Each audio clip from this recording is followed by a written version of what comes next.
Membahas masalah transportasi yang terjadi di Indonesia tidak akan ada habisnya. Seolah-olah ruwetnya masalah transportasi ini tak ada jalan keluarnya. Bagaikan benang kusut yang sulit untuk diurai kembali, permasalahan transportasi mulai dari kemacetan, buruknya kondisi angkutan umum, serta ditambah tidak layaknya infrastruktur penunjang transportasi menjadi momok bagi pemerintah dalam menanggulangi permasalahan ini.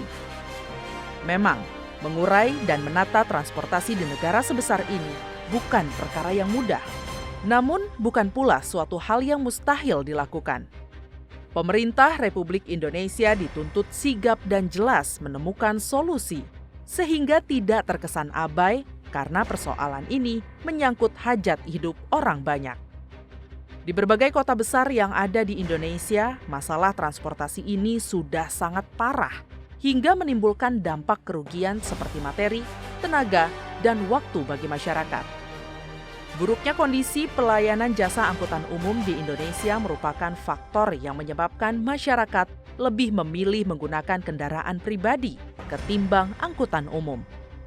Padahal di negara maju seperti Jepang, masyarakat di sana lebih memilih menggunakan angkutan umum ketimbang menggunakan kendaraan pribadi. Kondisi ini sangat bertolak belakang dengan yang terjadi di Indonesia, terutama di kota-kota besar. Pemerintah dinilai masih melahirkan kebijakan yang tumpang tindih dan mencela-mencele untuk menumbuhkan minat masyarakat beralih ke transportasi publik.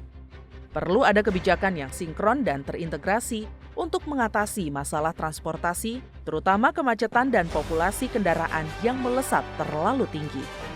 Pribadi. Lalu kebijakan-kebijakan yang tidak sinkron antara yang satu dengan yang lain. Ada rencana misalnya menaikkan tarif kereta. Ada rencana menerapkan beberapa ruas jalan di Jakarta kemudian berbayar. Nah, ini kan bukan solusi. Justru hanya memindahkan masalah kemacetan di satu ruas pindah ke ruas yang lain. Nah, karenanya perlu ada kebijakan yang terintegrasi supaya masalah dari hulu itu bisa diselesaikan. Selain itu, perlu ada regulasi khusus yang mengatur kepemilikan kendaraan pribadi agar masyarakat lebih tertib dan tidak asal membeli kendaraan hanya karena mampu, sehingga kemacetan di kota-kota besar dapat lebih tertangani. Tapi harusnya misalnya seperti di Jepang, untuk bisa membeli mobil kedua, mereka ada persyaratan khusus. Apakah dia sudah menyiapkan tempat parkirnya? Gitu. Jangan sampai nanti dia parkir di gang, akibatnya macet lagi gitu. Nah, kebijakan semacam ini perlu dibuat. Oleh karena itu, pembenahan sektor transportasi ini harus menyeluruh sebagaimana di negara-negara yang lain. Jadi, pemerintah kita harus siap menanggung beban. Jangan sampai beban pemerintah ini ditanggung oleh rakyat, termasuk di sektor transportasi. Rakyat sudah bayar pajak ya ketika membeli kendaraan, ya ada pajak balik nama, ada pajak bahan bakar. Nah, harapannya dari pembayaran pajak itu digunakan untuk membenahi fasilitas infrastruktur dan berbagai hal yang terkait dengan kelancaran transportasi. Tapi lagi-lagi kadang-kadang pemerintah membebani lagi di luar pajak, rakyat bayar lagi jalan-jalan itu. Lalu pajak kita dipakai untuk apa gitu. Agar kemudian tidak kayak di Jakarta lah. Harus ada aturan juga sebenarnya yang punya kendaraan itu bisa dibatasin. Atau kalau yang tidak punya garasi ya tidak boleh. Jadi persyaratan bagi yang punya kendaraan, boleh memiliki kendaraan harus punya garasi. Di Jakarta ini orang lebih gampang beli mobil ketimbang beli rumah.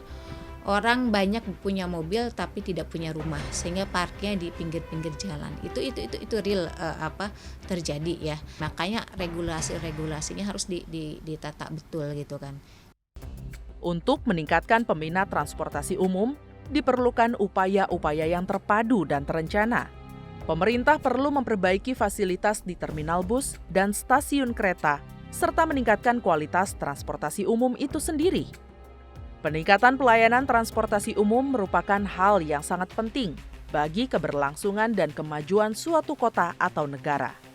Meningkatkan pelayanan transportasi umum tidak hanya akan memberikan keuntungan bagi masyarakat, tetapi juga bagi pemerintah. Namun, segudang aturan terkait penyelenggaraan transportasi umum saja tidaklah cukup. Yang menjadi masalah di lapangan adalah sejauh mana pemerintah dan Pemda berpihak pada transportasi umum yang aman, murah, nyaman, dan berkeselamatan untuk mobilitas rakyat kebanyakan. Jika tidak dilakukan upaya serius dan terintegrasi, tentunya masyarakat tak akan pernah beranjak dari penggunaan kendaraan pribadi. Untuk itu, inilah saat yang tepat bagi pemerintah untuk mulai mengurai benang kusut yang sudah lama menyusut. Tim Liputan TVR Parlemen melaporkan.